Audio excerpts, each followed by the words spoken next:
Praise Lord, praise lord.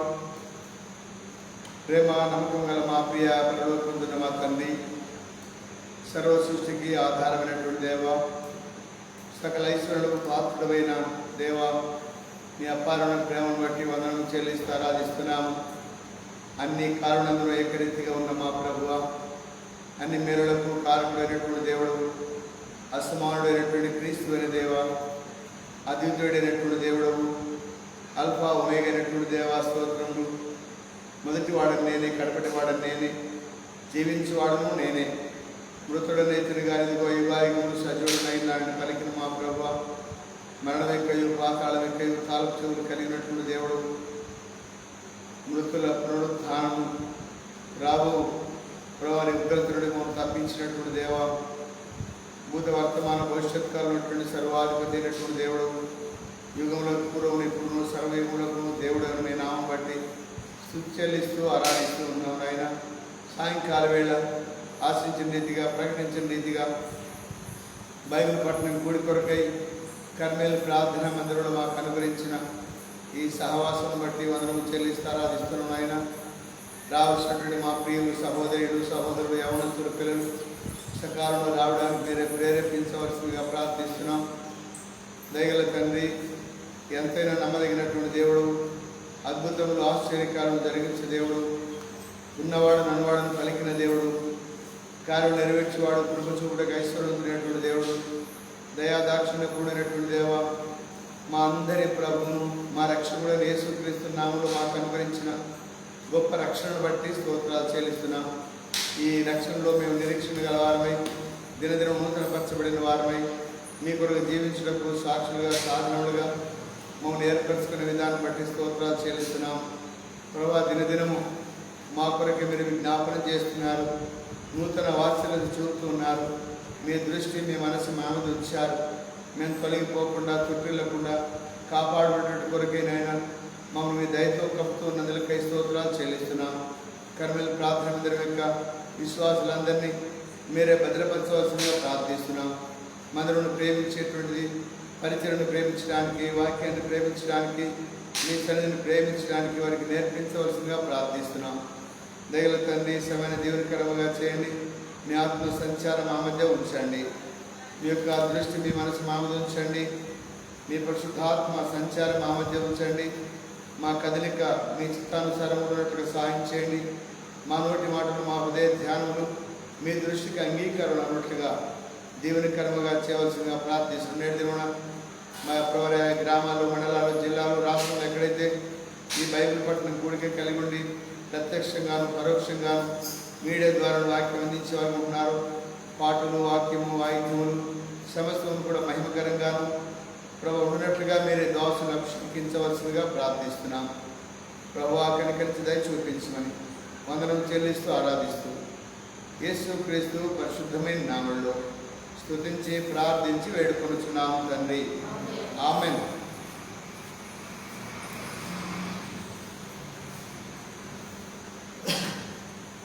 పాఠ సంఖ్య 752 క్రొత్త పుస్తకాల్లో. పాత పుస్తకాలు ఉంటే 791 ఆత్మ నియమం ద్వారా సాగిపోతున్న పాట పాడదాం. 752, 791 పాత పుస్తకాల్లో ఆత్మ నియమం ద్వారా సాగిపోదాం. ఆత్మ నియమము ద్వారా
ఆకాశమందు నీవుండగా నేను ఎవరికి భయపడని పాట పాట.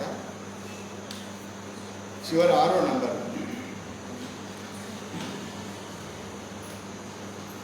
ఆకాశమందు నీవుండగా నేను ఎవరికి భయపడను, నీవి లోకములో నాకుండగా నేను దేనికి భయపడను, నీవి లోకములో నాకుండగా నేను దేనికి భయపడను.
రెండు బైబిల్ పట్టణం కొడుకు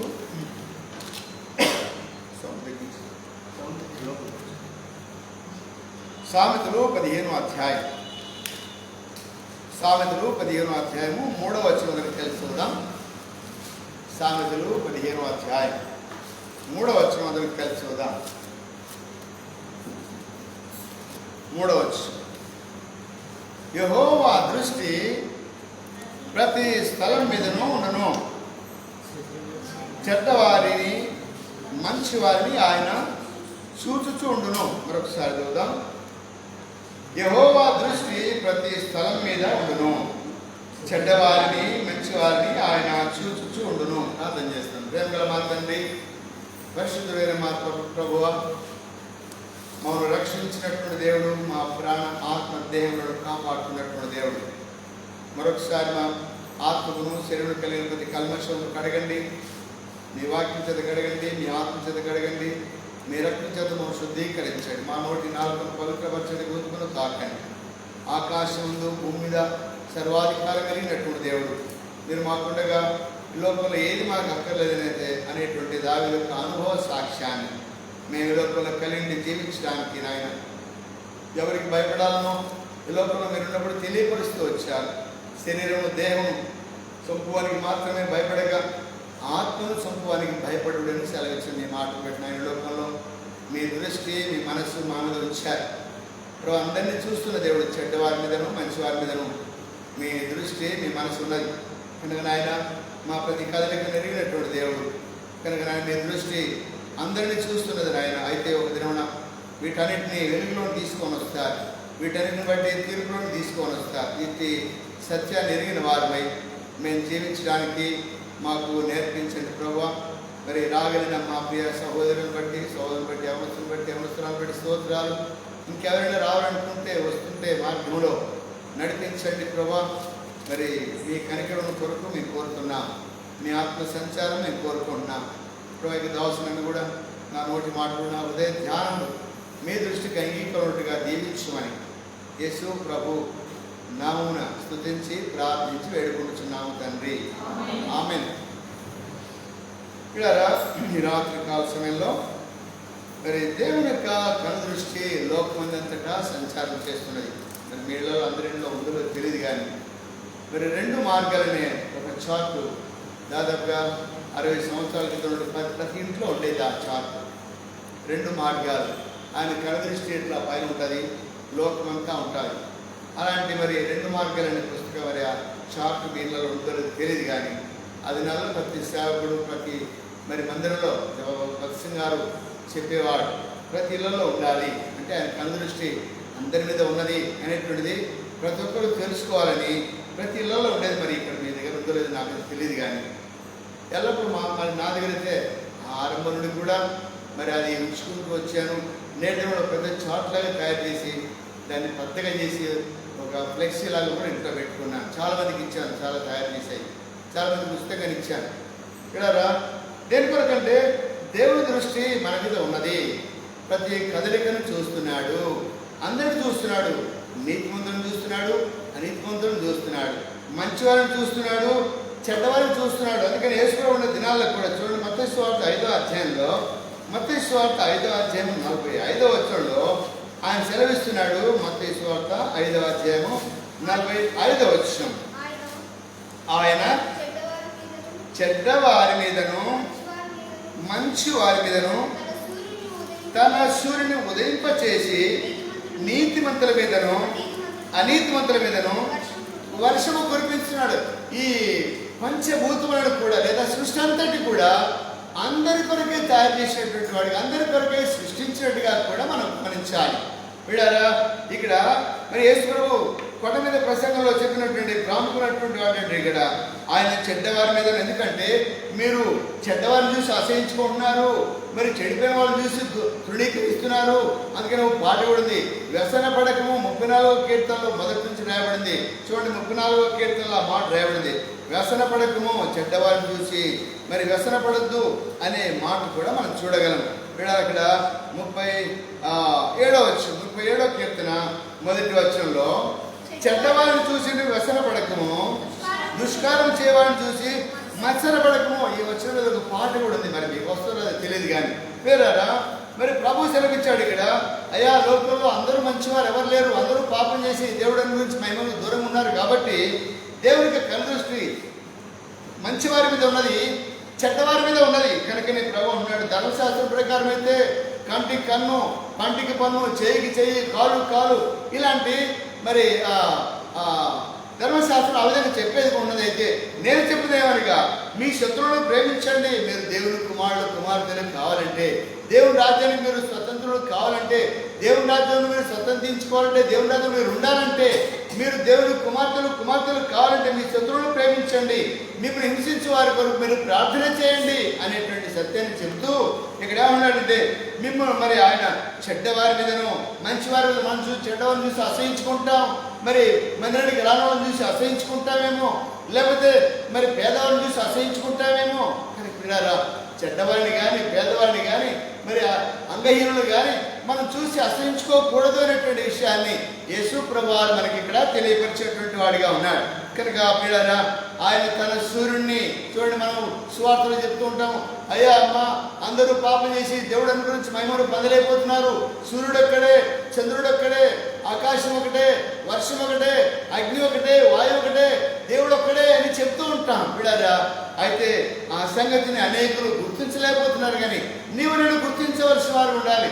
దేవుడు నీ కొరకు నా కొరకు మరి అన్నిటినీ ఒకే విధంగా సృజించాడు. కాబట్టి మనం అనుభవిస్తున్నటువంటి ఈ పంచభూతముల యొక్క అనుభవాన్ని ఇతరులు కూడా అనుభవిస్తున్నారు. కాబట్టి అందరినీ మన శరీరాన్ని మనం ప్రేమించినట్టుగా ఇతరులు కూడా ప్రేమించాలి అనేటువంటి సత్యాన్ని ప్రభు ఇక్కడ తెలియపరుస్తూ ఉన్నాడు. కనుకనే చెడ్డవారి మీదను మంచివారి మీదను తన దృష్టి ఏకరీతిగానే ఉన్నది. లేదా ఆయన తన సూర్యుని ఉదయింపజేస్తున్నాడు. కనుక మీరు దేవుని కుమారులు ఉన్నట్లుగా మరి చెడ్డవారిని ప్రేమించండి, వాళ్ళు చూసి వ్యసనపడద్దు, వాళ్ళ కొరకు ప్రార్థించండి, మీకు ఎవరైనా శత్రువులు ఉన్నట్లయితే మీరు వారి కొరకు ప్రార్థించండి అనేటువంటి సత్యాన్ని ఇక్కడ మనకు బోధించేటువంటి వాడిగా ఉన్నాడు. చూడండి మొదటి పేతురుపత్రిక మరి 3వ అధ్యాయంలో, మొదటి పేతురుపత్రిక 3వ అధ్యాయం 12వ వచనంలో ఏమని రాయబడింది?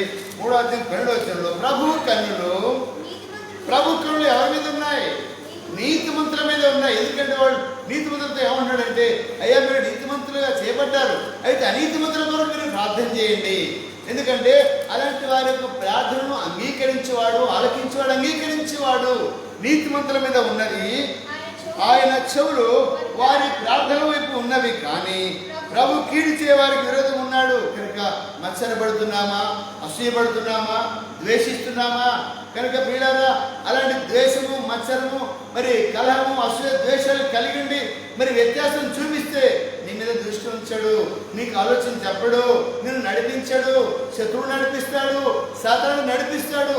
ప్రభు కరుణ నీ మీద ఉండాలంటే, ఆయన చెవులని మరి నీ ప్రార్థన వైపు ఉండాలంటే మత్సరము, అసూయ, ద్వేషము లేని వారంగా మనము ఉండేటువంటి వారు ఉండాలని ప్రభు ఇక్కడ మనకు తెలియపరిచేవాడు ఉన్నాడు. వీడారా, మరి ప్రభు దృష్టి మన మీద ఉండాలంటే మనం ఆయన కుమారులుగా, కుమార్తెలుగా చేయబడడానికి గుర్తు ఏంటంటే మన శత్రువులను ప్రేమించిన వారు ఉండాలి, మనల్ని ద్వేషించేటువంటి వారు, ప్రార్థించేటువంటి వారు ఉండాలి, మనల్ని తృఢీకరించేటువంటి వారిని మనం ప్రార్థించేటువంటి వారు ఉండాలి.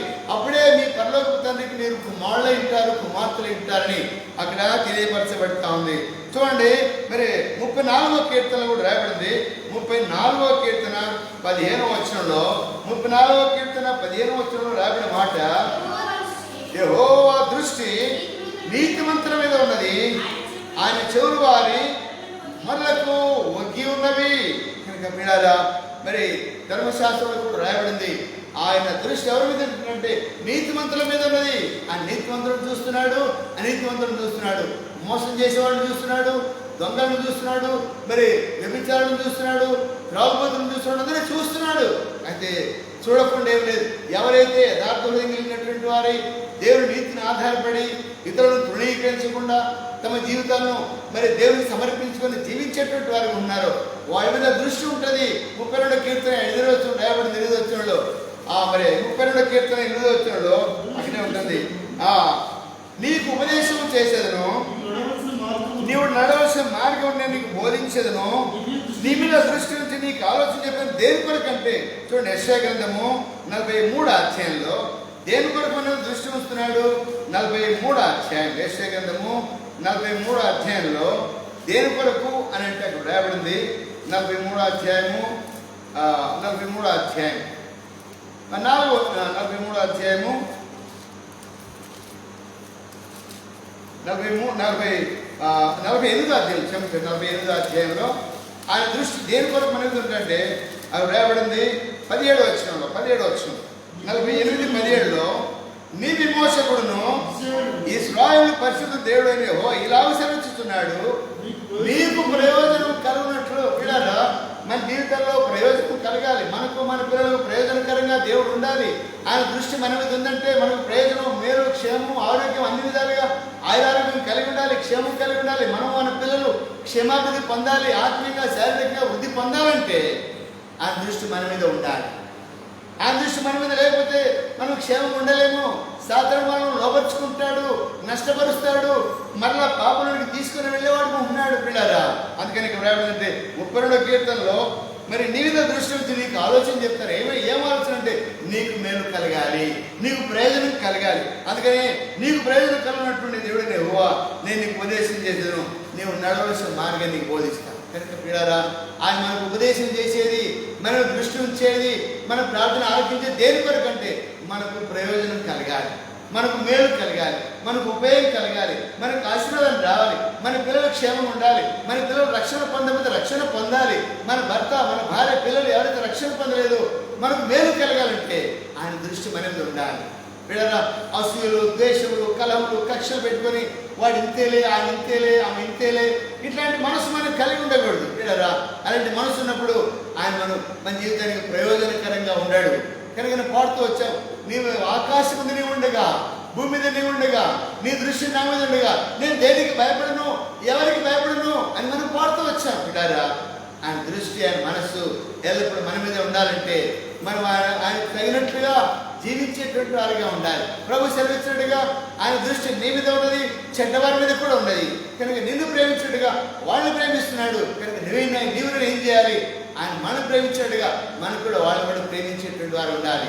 చెడ్డవారిని చూసి, దుష్కారం చేసే వారిని చూసి వ్యసన పడకూడదు, అసూయ పడకూడదు, ద్వేషం కలిగి ఉండకూడదనేటువంటి సత్యాన్ని ఇక్కడ ప్రభు తెలియపరిచేటువంటి వాడు ఉన్నాడు. కనుక అప్పుడే మనము ఆత్మీయంగా క్షేమము మేలును కలిగి జీవించేటువంటి వారిగా ఉండడానికి దేవుడు సహాయం చేస్తాడు. కనుక పిల్లారా, ఎవరెవరి మీద దృష్టి ఉంటుంది చూడండి. మరి మంచి వారి మీద చెడ్డమనేది ఉందని చెప్తూ వచ్చాం కదా.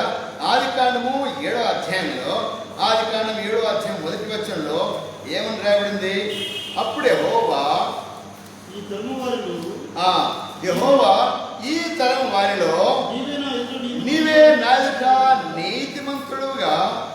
నీతిమంతుడు సూచితిని కనుక నీవును నీ ఇంటి వారిని ఓడలో ప్రవేశించండి. కనుక ఆరంభ దినాల్లో దేవుడు ఎంతో మరి పౌరుషం కలిగినటువంటి దేవుడు ఆయన. కనుక ఎవరైతే దుష్కారం చేస్తున్నారో, ఎవరైతే నీతిని అనుసరించకుండా తృణీకారంతో విగ్రహాలతో జీవించే వారు ఉన్నారో వాళ్ళని తృణీకరించేటువంటి వాడుగా ఉన్నాడు. అయితే పిల్లారా, రాను దేవుడు తన మనసును మార్చుకొని పిల్లారా మరి అన్యులను ప్రేమించినాడు, మోయాబులను ప్రేమించినాడు, అమ్మోనులను ప్రేమించినాడు, ఐగుప్తులను ప్రేమించాడు, అందరినీ ప్రేమించినాడు, అందరినీ కూడా ఆశీర్వదించినట్టుగా రాయబడింది. పిల్లారా, ఇక్కడ మరి ఆ దినాల్లో నోవాహుతో సెలవిచ్చాడు. నోవాహు దినాల్లో 6వ అధ్యాయం 5వ వచనం 12వ వచనం చూసినట్టయితే మరి ప్రజలు తమ హృదయాలు చెడిపోయినటువంటి హృదయాలు, మనసు చెడిపోయింది, క్రియలు చెడిపోయినారు, మార్గాలు చెడిపోయినాయి, వాళ్ళ జీవితం అంతా కూడా నష్టపరుచుకొని పాడైపోతున్నటువంటి మరి ఆ ప్రజలను చూసి దేవుడు బాధపడినటువంటి వాడు. ఆయన తన మనసును కృంగిపోయింది, తన మనసును బాధపరుచుకొని అయ్యో ఈ ప్రజలు ఎందుకు సృజించానా, ఎంతకాలం వీళ్ళని భరించేది. విన్నాడు చూశాడు 120 సంవత్సరాలు భరించాడు. మరి నోహుతో కూడా చెప్పాడు, అయ్యా ఇదిగో నీవు వడగట్టుకో, ఈ లోకానంతా కూడా నాశనం చేయబోతున్నాను, ఆ సంగతి చెప్పు, కనబడిన వాళ్ళకందరికీ చెప్పు, నువ్వు వెళ్ళి చెప్పు అని చెప్పినప్పుడు 120 సంవత్సరాలు పట్టించినట్టుగా మనకు వాక్యం రాయబడింది. పిల్లారా, ఆ దినముల్లో 120 సంవత్సరాలు బోధిస్తే కూడా అసూయపడు, వ్యభిచారులు, మరి మోసగాళ్ళు ఇలాంటి కూడా ఏమైపోయినారంటే ఎగతాళికి మరి ఆ ఎగతాళి చేస్తూ వచ్చారు. వాళ్ళ జీవితాన్ని నష్టపరుచుకొని వచ్చారు. వాళ్ళ మీద కూడా దేవుని దృష్టి ఉన్నది. ఒకవేళ వాళ్ళు చివరి దినాల్లో ఓడ తయారైన తర్వాత ఓడలోకి అందరూ ప్రవేశించినప్పుడు వాళ్ళు కూడా ప్రవేశించి ఉండింటే పిల్లారా చనిపోయేవారు కాదు. దేవుని దృష్టి వాడు కూడా నీతిమంతులుగా తీర్చబడేవాడు ఉండేవాడు.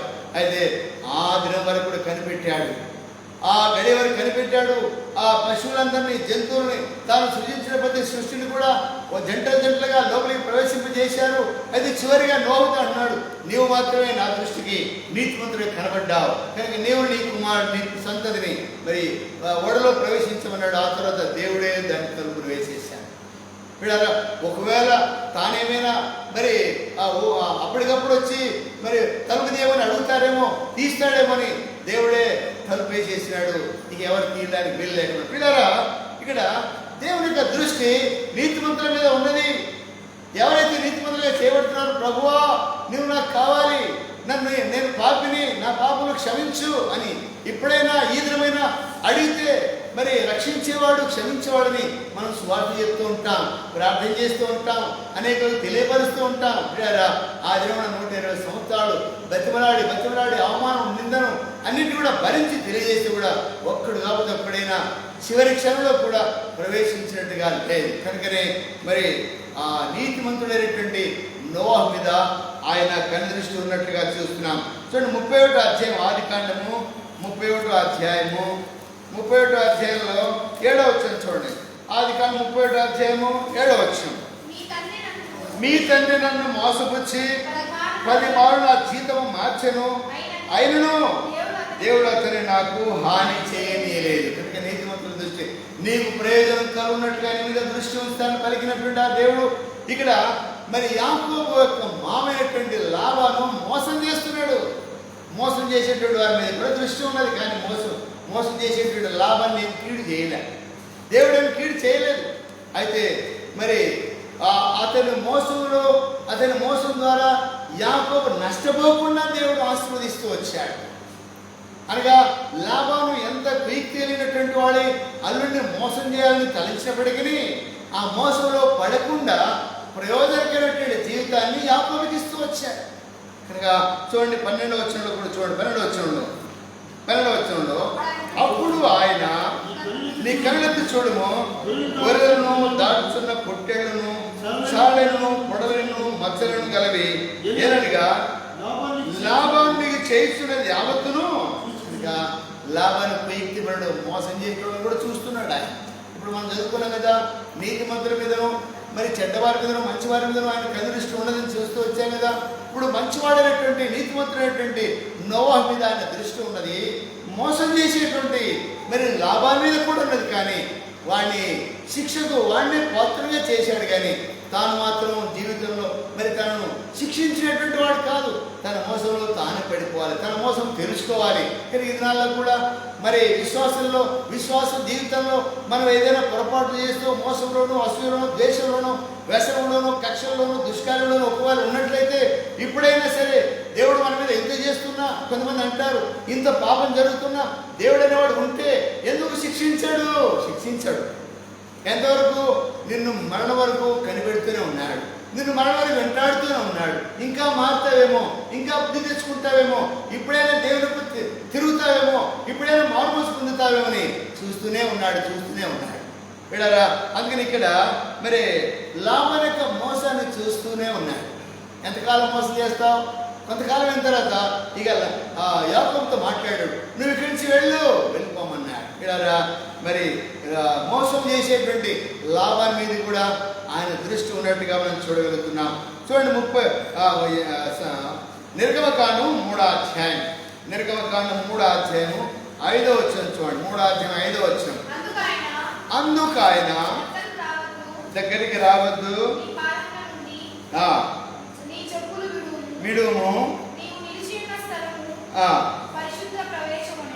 చాలు. 9వ వచనం చదువు. 9వ వచనం కూడా, ఇశ్రాయేలు మొర నిజముగా నా యొద్దకు చేరినది, ఐగుప్తులు వారిని పెట్టుచున్న హింసను.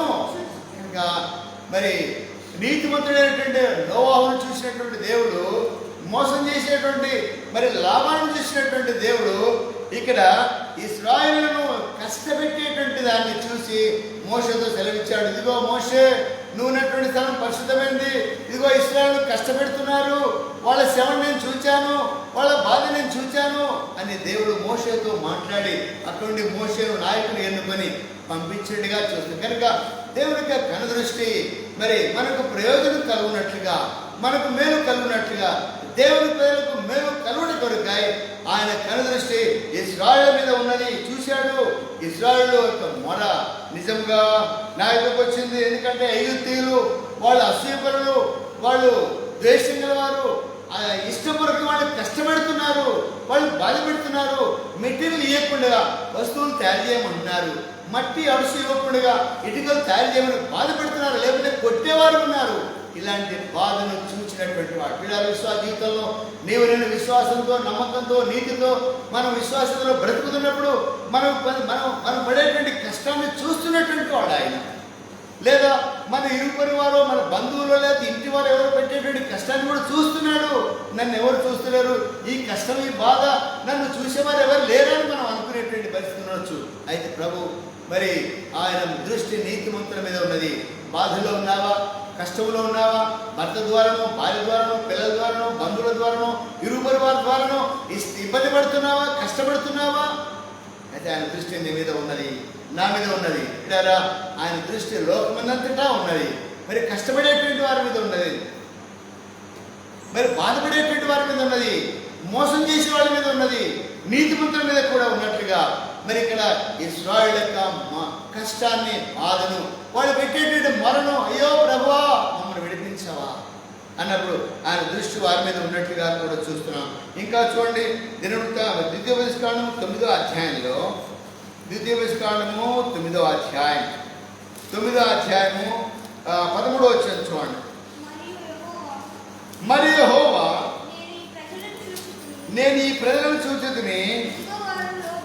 ఏంటంట, వాళ్ళు అక్కడ కష్టమైనప్పుడు మొరపెట్టారు, ఇక్కడికి విడిపించిన తర్వాత ఏమైపోయినారు, వాళ్ళు లోబడకుండా అయిపోయినారు. అయినా వాళ్ళని విడిచిపెట్టలేదు దేవుడు. పిల్లరా నీవు నేను కూడా ఒకప్పుడు దేవుని ఎదిగే స్థితిలో ఉన్నప్పుడు మొరపెట్టినప్పుడు మనం ఆలకించాడు, మన పాపను క్షమించాడు, మన పేరును జీవనంలో రాశాడు. మన విశ్వాస జీవితంలో ముందుకు సాగుతున్నప్పుడు మనం అనేక సార్లు లోబడిన పరిస్థితులు ఉన్నాయి, మనం అనేక సార్లు తృణీకారంతో జీవించినటువంటి పరిస్థితులు ఉన్నాయి, దేవుని వాక్యాన్ని విరుద్ధంగా జీవించే పరిస్థితులు ఉన్నాయి, పిల్లలు దేవుని ఆత్మను దుఃఖపరిచేటువంటి పరిస్థితులు ఉన్నాయి. అయినప్పటికీ మోషే తండ్రుడు, అయ్యా మోషే మరి ఇదిగో నేను ప్రేమించి వాళ్ళను అక్కడి నుండి వారి మొర విన్నాను, వారి కష్టాన్ని విన్నాను, వారి బాధను చూశాను, ఇబ్బంది కొలుగునండి వారిని బయటికి తీసుకొస్తే చూడు ఇప్పుడు ఏమైపోయినారు, నువ్వు తప్పుకోవాలను నేను చంపేస్తాను. ఇంత లోబడకుండా అయిపోయినారు. ఏమన్నాడు? వారు లోబడిన వాళ్ళని ప్రజలు వారికి పేరు పెట్టాడు. ఏం పేరంటే వాళ్ళ పేరు? నేను ఈ ప్రజలను చూచితిని, ఇదిగో వారు లోబడని ప్రజలు, నాకు అడ్డు రావద్దు. అంత కోపం పట్టించినటువంటి ప్రజలు అనేక సార్లు తల్లిదండ్రులు కూడా, మరి అధికారులు కానీ తల్లిదండ్రులు కానీ ఒకసారి 2 సార్లు 3 సార్లు చూస్తారు. ఇక విసుగొస్తే ఏం చేస్తారు? కొట్టేవారు ఉంటారు, లేదా తిట్టేవారు ఉంటారు, లేదా ఇంట్లో నుంచి వెళ్ళిపోమంటారు. అలాంటి పరిస్థితి తల్లిదండ్రులకే ఉన్నప్పుడు మరి దేవుడు కోపగించడా? పిల్లరా, ఆయన కోపం నిమిషం మాత్రం ఉంటుంది. అయితే ఆయన దయ ఆయుష్కాలంతో కూడా ఉన్నదని మనం గుర్తించాలి. పిల్లరా, మరి నోవా మీద దృష్టి ఉంచినటువంటి దేవుడు, మరి చెడ్డవాడైనటువంటి లాభం మీద దృష్టి ఉంచినటువంటి దేవుడు. పిల్లరా, మరి శత్రువులైనటువంటి ఐగుప్తు పెట్టేటువంటి హింసను చూసి వారిని విడిపించినటువంటి దేవుడు నిన్ను కూడా విడిపించాడు. మరి విడిపించేటువంటి ఆ దేవుడు నేటి దినమున మనతో మాట్లాడుతున్నాడు. మన కష్టం ఉంది, మన బాధ ఉంది, మనం విడిపించిన దేవుడు అయితే ఎంతవరకు మనం ప్రభువుకు న్యాయం చేస్తున్నాం, ఎంతవరకు ప్రభు దృష్టిలో మనం న్యాయంగా బ్రతుకుతున్నాం ఆలోచించేవారు కూడా. ఇడారా, మరి దేవుడు మన మీద దృష్టి ఉంచాడు. మనం చేసే ప్రతి క్రియను, ప్రతి మాటను, ప్రతి తలంపును, ప్రతి ప్రవర్తనను ఆయన ఎరిగినవాడు, చూస్తున్నవాడు. ఇక ఒక దినమున తీర్పులను తీసుకొని వస్తాడు.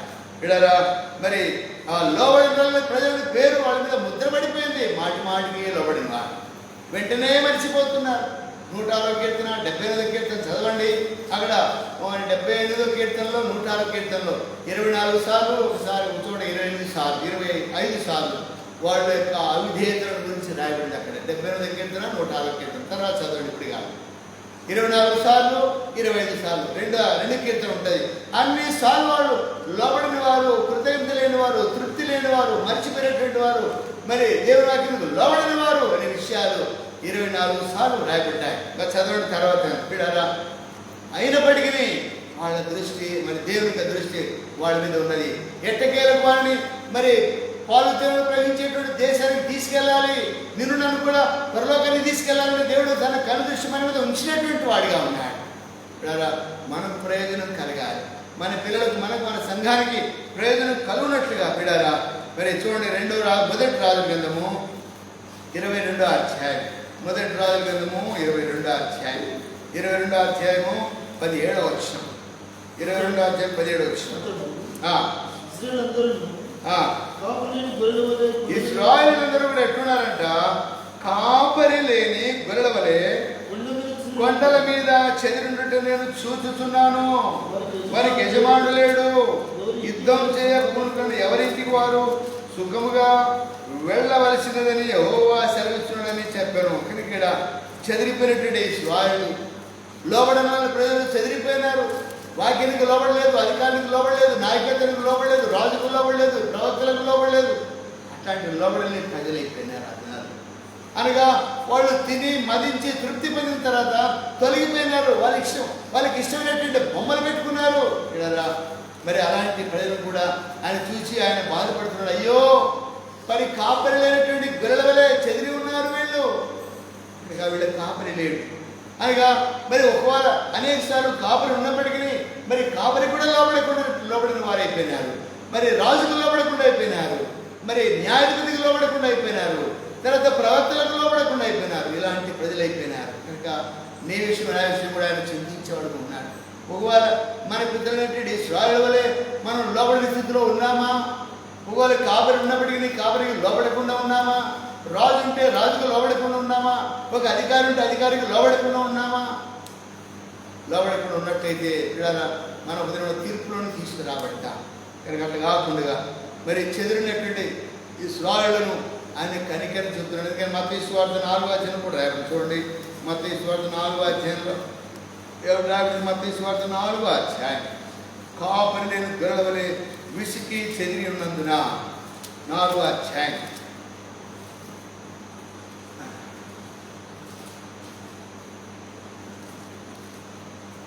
మత్తయి సువార్త, లూకా సువార్త 5వ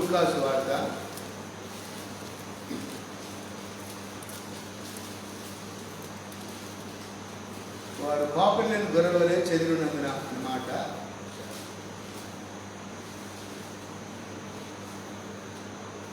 క్షమించండి, మత్తయి సువార్త 9వ అధ్యాయం అన్నమాట. మత్తయి సువార్త 9వ అధ్యాయము 36వ వచనం. మత్తయి సువార్త 9వ అధ్యాయం 36వ వచనం. ఆయన సమూహములను చూచి వారు కాపరి లేని గొర్రెల వలె విసిగిపోయినారు, చెదిరి ఉన్నారు.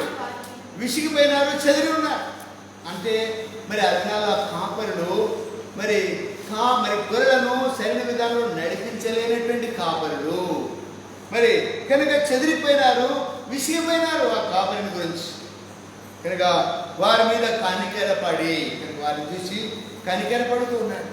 ఈ రాత్రికాల సమయంలో నీ మీద కూడా కనికరం చూపించడానికి ఇష్టపడుతున్నాడు. ఒకవేళ మరి నీ అధికారి సరిగా లేకపోవచ్చు, నీ పైన ఉన్నటువంటి నీ అధికారి సరిగా లేకపోవచ్చు, అయినప్పటికీ మరి చెదిరిపోకుండా, విసుక్కోకుండా నీ ప్రభు మీద నీవు ఆధారపడితే ఆయన నీకు ప్రయోజనం కలుగునట్లుగా నీ మీద దృష్టి ఉంచుతున్నాడు, నిన్ను బలపరిచేటువంటి వాడిగా ఉంటాడని దేవుడి వాక్యం మనం చూస్తూ ఉన్నాం. పిల్లరా, మరి చదివినటువంటి స్వాయులను చూసి కనికరపడ్డా. కనుక నీవు నేను కూడా మరి మన మీద కూడా కనికరం చూపుతూ ఉన్నాడు ఆయన. ఆ కనికరం మనం పొందేట వారు ఉన్నారు. చూడండి, 2వ రాజుల గ్రంథము 9వ అధ్యాయం. 2వ రాజుల గ్రంథము 9వ అధ్యాయంలో ఇక్కడ 2వ రాజుల గ్రంథము 9వ అధ్యాయం 9వ అధ్యాయము 26వ అధ్యాయం వచనం. అప్పుడు యెహోవా సెలవిచ్చినదేమనగా, నిశ్చయముగా నాబోతు రక్తమును గాని దాని కుమారుల రక్తమును నిన్నటి దినమున నేను చూచితిని గనుక ఈ భూభాగమందు నేను దానికి ప్రతీకారం చేయదు యెహోవాకు. కాబట్టి నీవు యెహోవా మాట చొప్పున అతని ఎత్తి ఈ భూభాగమునందు పడవేమి. కనుక మరి నీతిమంతుడైనటువంటి నాబోతును అన్యాయంగా అబద్ధ సాక్ష్యాలు పెట్టి చంపించినటువంటి మరి అహాబు, యెజబేలును వారి యొక్క మరి దుష్ప్రవర్తనను కూడా చూస్తూ ఉన్నాడు. అయితే మరి దేవుడు ఒక శాపం పెట్టారు వాడి మీద. నాబోతును, నీతిమంతుడైనటువంటి నాబోతు రక్తాన్ని ఒలికించారు మీరు. అది కూడా నేను చూశాను. ఎవరు చూశారు? ఎవరి వల్ల అన్యాయంగా అబద్ధ సాక్ష్యాలు పెట్టి మరి దేవుడు దూషించాడు, రాజును దూషించాడని అబద్ధ సాక్ష్యాలు చెప్పించి అందరి చేత ఒప్పించి నీతిమంతుడైనటువంటి నాబోతును చంపించిన వాడిగా ఉన్నాడు. రాళ్ళతో కూడా చంపారు. వాడిని కూడా నేను చూశాను, అది కూడా నేను చూశాను. దానికి తగినటువంటి ప్రతిఫలం నీవు అనుభవిస్తామని మరి ఆ ప్రకారంగానే అహాబును అతని ఇంటి వారందరూ కూడా అదే భూభాగంలో చనిపోయేటట్లు, ఏ కుక్కలైతే నాబోతు యొక్క రక్తాన్ని నాకుతూ వచ్చాయో అదే విధానంలో, అదే స్థలంలో నాబోతు యొక్క రక్తాన్ని నాకినటువంటి స్థలంలో మరి అహాబు ఇంటి వారి యొక్క రక్తాన్ని నాకినట్లుగా చూస్తాం. బిడ్డారా, అనగా నీతివంతుడిగా ఒకవేళ మనం జీవిస్తున్నప్పుడు మనకు కష్టాలు రావచ్చు. ఇప్పుడు మరి మరి నీతిమంతుడిగా జీవించాడు, అతనికి ఏం కష్టాలంటే అవమానం వచ్చింది, కానీ దేవుడు రక్షించిన వాడు ఉన్నాడు. ఇశ్రాయేలుకి కష్టం వచ్చింది, మరి విడిపించిన వాడు ఉన్నాడు. లోబడిన ప్రజలైపోయినారు, వాళ్ళ మీద తన దృష్టి ఉంచినాడు. చెదిరిపోయినారు, విసిగి ఉన్నారు, వాళ్ళ మీద దృష్టి ఉంచాడు. ఇక్కడ నాబోతు యొక్క రక్తాన్ని కూడా చూసి దేవుడు కనికరించి మరి నాబోతు అన్యాయంగా చంపబడినటువంటి నాబోతు యొక్క రక్తాన్ని సాదృశ్యంగా మరి ఆ అనీతిమంతులైనటువంటి దుర్మార్గులైనటువంటి వారి రక్తాన్ని కూడా ఒలికించినట్టుగా చూస్తాం. ఇక్కడ మరి నీతిమంతుల మీద కూడా దృష్టి ఉన్నది. మరి నీతిమంతులైనటువంటి నాబోతు రక్తాన్ని కూడా చూసినటువంటి వాడిగా ఉన్నాడు. హేబెలు రక్తాన్ని చూశాడు, మరి ఆ రక్తాన్ని మన కొరకే కార్చాడు. కనుక ఆ రక్తంతో మన ప్రతి పాపాన్ని కడిగినటువంటి వాడు. గతరా చూడండి, మరి 20వ అధ్యాయం, అదే 2వ రాజుల గ్రంథము 20వ అధ్యాయం 5వ వచనంలో, నీవు తిరిగి నా ప్రజలకు అధిపతి హిజ్కియా దగ్గరకు పోయి అతనితో ఇట్లను, నీ పితరుడైన దావీదు దేవుడికి యెహోవా నీకు సెలవిచ్చిందేమనగా, నీవు కన్నీళ్ళు విడుచుంటే నేను చూచింది. ఇక్కడ కష్టంలో కూడా ఆయన చూచేవాడు. నా కష్టాలు వస్తే ఇన్ని బాధలు నాకు వచ్చాయి, నన్ను చూసేవాళ్ళు లేరు అని మనం అనవసరాలు అనుకునే పరిస్థితి ఉన్నది, ప్రమాదం ఉన్నది. ఇలా దేవుడు అందరిని ఎరిగినవాడు. అపోస్తలుల కార్యం 1వ అధ్యాయం 24వ వచనం రాయబడిన మాట చదవండి. అపోస్తలుల కార్యం 1వ అధ్యాయం 24వ వచనంలో అందరి హృదయంలో ఎరిగి ఉన్న ప్రభువా వాళ్ళు చేసే ప్రార్థన. మొదటి అధ్యాయం 4వ వచనం, ఇట్లని ప్రార్థన చేసిరి, అందరి హృదయంలో ఎరిగి ఉన్న ప్రభువా అని ప్రార్థన చేశారు. కనుక ప్రభు మన అందరి హృదయంలో ఎరిగినాడు. కష్టంలో ఉన్నావా, నష్టంలో ఉన్నావా, బాధల్లో ఉన్నావా, ఇరుకులో ఉన్నావా, ఇబ్బందిలో ఉన్నావా, ఆయన చూస్తున్న దేవుడు, ఆయన పేరే చూస్తున్న దేవుడు. అక్కడ రాయబడింది ఆది కాండంలో హాగరు విషయం చెప్పబడింది, చూచుతున్న దేవుడు నీవేని. హాగరు అన్యురాలైనటువంటి ఐగుప్తురాలైనటువంటి శారా దాసి అయిన హాగరు కనుగొని నీవు చూచుతున్న దేవుడవు అని పేరు పెట్టింది ఆయన. ఇప్పుడు చూస్తున్న దేవుడు ప్రతి కష్టాన్ని. ఆమె మరి అన్యురాలు కదా, ఆమె మరి ఆమె సంతానం మరి దేవుడి వాగ్దానం అయినటువంటి సంతానం కాదు కదా అని ఆమె త్రోసివేయలేదు. అయితే పిల్లరా దేవుడు అనుమతించాడు కాబట్టి హాగరు యొక్క సంతానం కూడా దీవించిన వాడిగా ఉన్నాడు. కనుక మరి హాగరును చూసినటువంటి దేవుడు, మన పితరులను చూసినటువంటి దేవుడు, దుర్మార్గులను చూసినటువంటి దేవుడు, నీతివంతులను చూసినటువంటి దేవుడు, శ్రమను నిందను చూసినటువంటి దేవుడు, లోబడిన ప్రజలను చూసినటువంటి దేవుడు, కనికరం లేని ప్రజలను చూసినటువంటి దేవుడు నేడు నిన్ను నన్ను కూడా చూసినట్టు ప్రార్థనకు మనం ఉపయోగిస్తాం. ప్రార్థనను కూడా చూచి ఆలకించి అంగీకరించేటువంటి దేవుడు. కనుక ఇక్కడ హిజ్కియాతో చెప్తున్నాడు, అయ్యా యెహోవా సెలవిచ్చింది ఏమనగా, నీ పితరుడైన దావీదు దేవుడను నేను, అబ్రాహాము దేవుడను, ఇస్సాకు దేవుడను, యాకోబు దేవుడను, నీ దేవుడను, మరి దావీదు దేవుడను, నీ కూడా దేవుడని. కనుక నీతో సెలవిచ్చి మాట ఏంటంటే, నీవు కన్నీళ్ళు రాల్చడం చూచాను కనుక నీకు ఆయుష్కాలం పొడిగిస్తున్నానని ఆయన అందరి మీద దృష్టి నుంచి మేలు కలుగునట్లుగా హిజ్కియా యొక్క కన్నీళ్లను చూచినటువంటి దేవుడు. అందుకనే 22వ అధ్యాయం చూడండి, అదే 2వ రాజులు 22వ అధ్యాయం 19వ వచనంలో కూడా 22వ అధ్యాయం 19వ వచనంలో ఇశ్రాయేలు దేవుడైన యెహోవా సెలవిచ్చినవనగా, ఈ స్థలం పాడకున నీవు, దాని కాపురస్తులు దూషణాస్పదులగుదన నీవు, నేను చెప్పిన మాటలు నీవు ఆలకించి మెత్తని మనసు కలిగి యెహోవా సన్నిధిని దీనత్వం ధరించి నీ బట్టలు చింపుకొని నా సన్నిధి కన్నీళ్లు రాల్చితివి కనుక నీవు చేయమని నేను అంగీకరించున్నాను. దీనత్వం కలిగి తగ్గించుకొని మనోపూర్వకంగా మంచి మనసు కలిగి మెత్తని మనసు కలిగి మరి అక్కడే హిజ్కియా ప్రార్థన చేశాడు, ఇక్కడ యోషియా ప్రార్థన చేశాడు. ఆయన ప్రార్థన కన్నీళ్ళు విడిచుట చూచి ఊరుకునే దేవుడు కాదు. కనుక యథార్థ హృదయంతో మనం కన్నీళ్ళు విడిస్తే, యథార్థ హృదయంతో మనం ప్రార్థించినప్పుడు హిజ్కియా మొర ఆలకించి 15 సంవత్సరాలు ఆయుష్ పొడిగించాడు. మరి ఇక్కడ యోషియా ప్రార్థన ఆలకించి అందరితో పాటు చనిపోకుండా అతడు ఆ మరణం నుండి తప్పించబడి వేరే విధంగా మరణించినటువంటి పరిస్థితి మనం చూడగలుగుతున్నాం. పిల్లరా ఈ రాత్రి కాల సమయంలో మరి చూస్తున్న దేవుడు ఇంకా ఎవరు చూస్తున్నాడు చూడండి. ఇర్మీయా గ్రంథము 23వ అధ్యాయం, ఇర్మీయా గ్రంథము 23వ అధ్యాయము 11వ వచనం చూడండి. ఇర్మీయా గ్రంథం 13వ వచనం 23:13 షోమ్రోను ప్రవక్తలు అవివేక క్రియలు చేయగా నేను చూచితిని, వాళ్ళు బయలుపేట ప్రవచనలు చెప్పి నా జనమైన ఇశ్రాయేలుకు త్రోవ తప్పించిరి. అట్లాంటి వాళ్ళు కూడా ఉన్నారు. అప్పుడే కాదు, అప్పుడు కూడా ఉన్నారు. పితరుల దినాలు ఉన్నారు. తప్పుడు మాటలు చెప్పి, అబద్ధ సాక్ష్యాలు చెప్పి, అబద్ధపు మాటలు చెప్పి, దేవుడు పలకని మాటలు చెప్పి, లేనిపోని సమాధానం లేకుండా సమాధానం చెప్పి మనుషులను తప్పుదో పట్టించినటువంటి ప్రవక్తలు బోధకులు ఆ దినాలు ఉన్నారు, ఈ దినాలు కూడా ఉన్నారు. పిల్లరా అందుకనే పౌలు చెప్పాడు. మరి బెరాయ పట్టణస్తులు ఏం చేశారంటే పౌలు చెప్పిన సంగతులు అలా ఉన్నాయో లేదో ప్రతి దినము మరి వాళ్ళు లేకుండా పరిశోధిస్తూ వచ్చారు. కనుక నీవు నేను కూడా ఆ పని చేయాలి. ఇప్పుడు నేను చెప్పేది అంతా కరెక్టే, అంత బాగా చెప్పాడు, ఇక ఆయన చెప్పింది అంతా కరెక్ట్ ఉంటుందని అని కాకుండా అలా ఉన్నాయో లేదో పరిశోధించవలసినటువంటి బాధ్యత నీది నాకు. కనుక మరి ఇక్కడ ఆ దినాల్లో ప్రవక్తలు అవివేకమైనటువంటి క్రియలు జరిగించారు, అసమాధానాన్ని ప్రకటించారు, దేవుడు పలకని మాటలు ప్రకటించారు, మరి దేవుడు చెప్పని మాటలు ప్రకటించారు. వాళ్ళకి కీడు వస్తుందంటే మీకేం కీడు రాదని చెప్తూ వచ్చారు, వాళ్ళకి కష్టం వచ్చిందంటే మీకేం కష్టం రాదు, మీరేం నాశనం కాదని చెప్తూ వచ్చారు. ఇలాంటి వాళ్ళు కూడా ఉన్నారు. అలాంటి ప్రవక్తలు అలాంటి బోధకులు కూడా ఈ దినాల్లో సంఘంలో అనేకులు ఉండేవాళ్ళు ఉన్నారు. కనుక అలా ఉన్నాయో లేదో మనం ధ్యానించి లేకుండా పరిశోధించేటువంటి మనసు మనకు కలిగి ఉన్నప్పుడు మన ఆత్మీయత క్షేమం. ఆయన చెప్పింది కరెక్టు చెప్పాడు కాబట్టి ఇంక అవసరం లేదు అని పోయి అక్కడ పడేసేది కాకుండా దాన్ని పరిశోధించినప్పుడు, పరీక్షించినప్పుడు, ఇంకా కింద పైన అట్లా పరిశీలించి చదివినప్పుడు ఇది అవునా కాదని మనం విశదంగా తెలుసుకొని ఆత్మీయంగా నేను పొందాలనుకుంటున్నాను. ఇంకా ఎట్లాంటి వాళ్ళు ఉన్నారు చూడండి. యేసయ్య గ్రంథము 8వ అధ్యాయంలో, యేసయ్య గ్రంథము 8వ అధ్యాయంలో మరి అది నాలో స్త్రీలు ఎట్లా ఉన్నారు?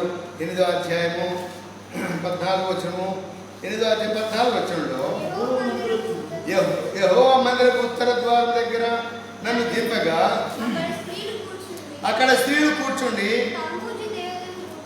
తమ్మూజు దేవతను గురించి ఏడ్చుట చూచితిని. బదారొచ్చు యెహోవా మందిరపు లోపలి ఆవరణంలో నన్ను దింపగా ఎక్కడ యెహోవా ఆలయం ద్వారం దగ్గరున్న ముఖ మంటపమునకును బలిపీఠమునకును మధ్యను ఇంచుమించు 20 మంది 25 మనుషులు కనబడి వారి వీపులు యెహోవా ఆలయం తట్టును, వారి ముఖములు తూర్పు తట్టును తిరిగి ఉండెను.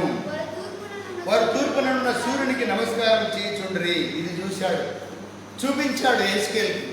దేవుడు ఇశ్రాయేలు ప్రజలను ఏ విధంగా ఆశీర్వదించాడో, ఇశ్రాయేలు దేవుడు ఎలాంటి వాడో, పూర్వం నుండి ఐగుప్తు దేశం నుండి మరి బయలుదేరిన దినం నుండి మరి ఆ కనాను దేశంలో తీసుకొచ్చినప్పుడు ఎన్ని అద్భుతాలు జరిగించాడో, ఆ దేవునికి ఎలాగైనా జీవించాలో ఎరగకుండా తెలిసి కూడా వీళ్ళు ఏం చేస్తున్నారంటే తమ్మూజు దేవతలు పెట్టుకుని, ఎక్కడ పెట్టుకున్నారు వాళ్ళు?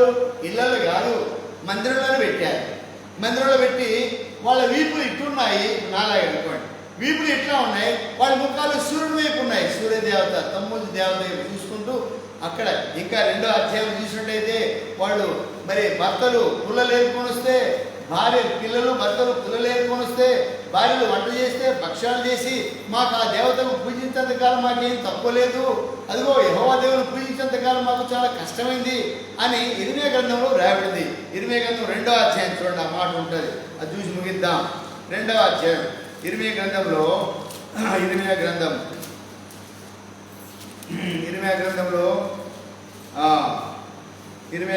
2వ అధ్యాయం 2వ అధ్యాయంలో చూడండి 26వ వచనం.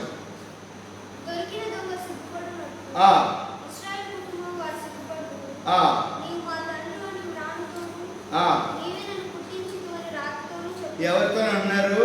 నీవే మా తండ్రి. ఎవరితో అన్నారు?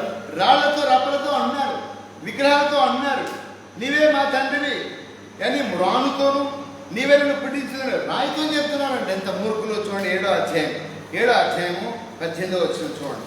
7వ అధ్యాయం 17-18 వచనాలు.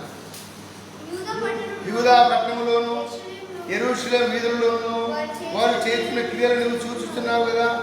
నా కోపం పుట్టించినట్లు ఆకాశ ప్రాణి దేవతకు పిండి వంటలు చేయవలని, అన్య దేవతలకు పానార్పణలు పోయవలని పిల్లలు కట్టెలు ఏరుచున్నారు, తండ్రులు అగ్ని రాజపెట్టుచున్నారు, స్త్రీలు పిండి పిసుకుతున్నారు. దేని కొరకు? వంటలు, పిండి వంటలు చేస్తున్నారు. పిండి వంటలు చేసి ఆ మరి సూర్యదేవతకు, ఆకాశ ప్రాణికి, తమ్మూజు దేవతకు రకరకాల దేవతలు పెట్టుకొని అది కూడా చూస్తున్నాడు. అయితే దాన్ని బట్టి వాళ్ళు 70 సంవత్సరాల మరలా మరి నెబుకద్నెజరు కల్దీయుల దేశంలోకి పోవలసినటువంటి పరిస్థితి వచ్చింది. వీళ్ళరా మరి దేవుడు చూచుతున్న దేవుడు, మాట్లాడే దేవుడు, వినుచున్న దేవుడు. కనుక రాత్రి కాల సమయంలో ఆయన దృష్టి చెడ్డవారి మీదను మంచివారి మీద ఉన్నది. కనుకనే మనకు తెలుసు 2వ దినవృత్తాంతం 16వ అధ్యాయం 9వ వచనంలో తన ఎడల యథార్థత కలిగిన వారిని బలపరచుటకు యెహోవా కనుదృష్టి లోకమందంతటి సంచారం చేస్తున్నది. ఎందువరకు? 48వ అధ్యాయము 17వ వచనం చూస్తూ వచ్చే విషయంలో నీకు ప్రయోజనం కలుగుట కొరకు ఆయన దృష్టి ఉంచాడు, నీకు ఆలోచించాడు. ఇక్కడ మనం బలపరచడానికైనా కనుదృష్టి ఉన్నది అని మరి 2వ దినవృత్తాంతం 16వ అధ్యాయం 9వ వచనం చూస్తున్నాం. ఇలా విశ్వాస జీవితంలో మనం బలపరచబడాలి, మనకు మేలు కలగాలి, మనకు క్షేమం కలగాలి. ఆయన మన మీద దృష్టి ఉంచినవాడు, మనకు మేలు కలిగినట్టుగా మనకు ఆలోచన ఇచ్చేవాడు. ఆయన మార్గంలో ఉన్నావా లేదా? 114వ కీర్తన రాయబడింది, వివేకం కలిగి దేవుని వెతుకువారు కలరేమని చూస్తున్నాడు. 101వ కీర్తన రాయబడింది, 52వ కీర్తన రాయబడింది. తర్వాత చదవండి, వివేకం కలిగి దేవుని వెతుకువారు కలరేమో అని ఆయన ఆకాశం నుండి కనిపెడుతున్నాడు. 34వ కీర్తన రాయబడింది, ఆయన లోకమంతట్లో చూస్తూ ఉన్నాడు కదా. ఇవన్నీ ఇక్కడ మనం గ్రహించేవారు కనుక మనం చేసే ప్రతి పనిని చూస్తున్నాడు, మనం ఉండే చోటును చూస్తున్నాడు, మనం ఆలోచన చూస్తున్నాడు. సమస్తాన్ని ఎరిగినటువంటి దేవుడు. నీతిమంతుల మీదను నీతిమంతులను చూశాడు, చూస్తూ వచ్చాం. అనీతిమంతులను చూశాడు, చూస్తూ వచ్చాం. మరి తిరుగుబాటుదారులను చూస్తూ వచ్చాం, లోబడిన వాళ్ళని చూస్తూ వచ్చాం. అయితే ఆయన బలపరిచేవాడు, తన ప్రజల విషయమై చింతగలిగినటువంటి వాడు. ప్రభుత్వంలో నీతిమంతుల మీదను ఆయన యొక్క చెవులు వారి ప్రార్థన మీద ఉన్నాయని మనం తేడా చూస్తూ, ఆ విధంగా విశ్వాస జీవితంలో ప్రభు చూస్తున్నాడు అనేటువంటి భయం కలిగి మనం ఎప్పుడైతే జీవించాలనుకుంటున్నామో ఆయన మనం బలపరిచేవాడు, ఆయన మనం స్థిరపరిచేవాడు, ఆయన మనకు తోడేండేవాడు, మన ప్రార్థన ఆలకించేవాడు, మనకు క్షేమ మేలు కలిగించేవాడు.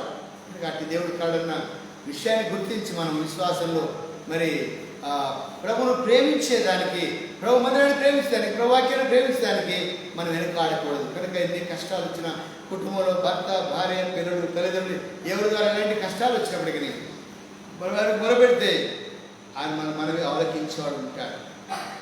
ఆయన మనను కనికరించి చెదిరిపోయినావా, మరి విసిగిపోయినావా, భర్త విషయమే, భార్య విషయమే, పిల్లల విషయమే, తల్లిదండ్రుల విషయమే విసిగిపోయినావా, నీ అధికారి విషయమై, నీ యొక్క మరి నీకున్నటువంటి పై అధికారుల విషయమై విసిగిపోయినావా, ప్రార్థన చేస్తే, యథార్థంగా జీవిస్తే నీ అధికారులను సైతం వాడి హృదయాలు మార్చేవాడు ఉంటాడు.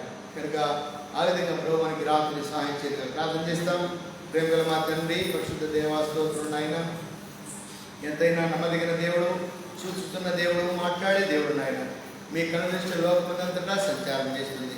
నేడు మా మీద కూడా మీరు దృష్టించినందుకే స్తోత్రాలు. మరి మాకు ఆలోచన ఇచ్చేవాడు, మాకు ప్రయోజనం కలిగించేవాడు, మేలు కలిగించేవాడు.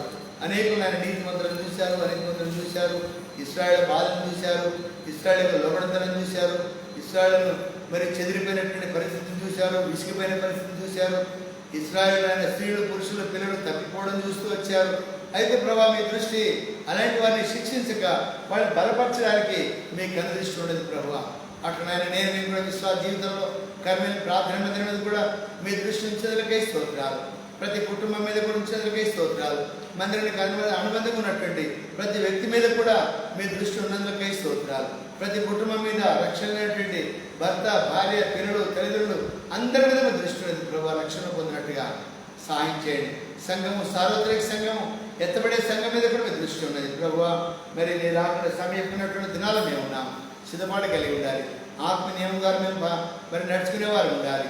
ఆకాశం మీద మీరు ఉన్నారు, భూమి మీద మీరు ఉన్నారు, మాలో ఉన్నారు, మాతో ఉన్నారు ప్రభావ. మమ్మల్ని ఆశీర్వదించండి, మా కుటుంబాలు ఆశీర్వదించండి, మా సంఘాన్ని ఆశీర్వదించమని మదనం చెల్లిస్తూ ఆరాధిస్తూ మీకు ఇష్టమైన వారుగా, మీకు ఇష్టంగా జీవించడానికి, మీ చిత్తాన్ని ఎరిగి జీవించడానికి, ఎడతెగ ప్రార్థించడానికి, సంఘ నియమంలో మేము మరి పాలుభాగస్తులుగా చేయబడి జీవించడానికి మమ్మల్ని దీవించండి, బలపరచండి ప్రభు. పసిపిల్లలు, బాలులు, బాలికలు, యవనస్తులు, యవనస్తురాలు, సహోదరులు, సహోదరులు, వృద్ధులు, వృద్ధురాళ్ళు, విధవరాళ్ళు జ్ఞాపకం చేస్తున్నాం. రక్షణ లేని వారికి రక్షణ దయచేయండి. దీర్ఘకాలికాలం కలిగినటువంటి వారిని మీరు ఆరోగ్యం, బలం, శక్తిని దయచేయండి ప్రభు. మీ కనికరం కోరుకుని దయని కోరుకోండి. యేసుక్రీస్తు పరిశుద్ధమైన నామంలో స్తుతించి ప్రార్థించి వేడుకొచ్చున్నాము తండ్రి, ఆమేన్. మన తండ్రి దేవుని ప్రేమ, ఆయన కుమారుడు ప్రభు యేసుక్రీస్తు వారి కృప, పరిశుద్ధాత్మ కన్నుని సహవాసము, సమాధానం, ఆశీర్వాదం, దీవెనలు మనకందరికీ నిప్పిన ఎల్లప్పుడూ సదాకాలం తోడండి నడిపించును గాక. ఆమేన్.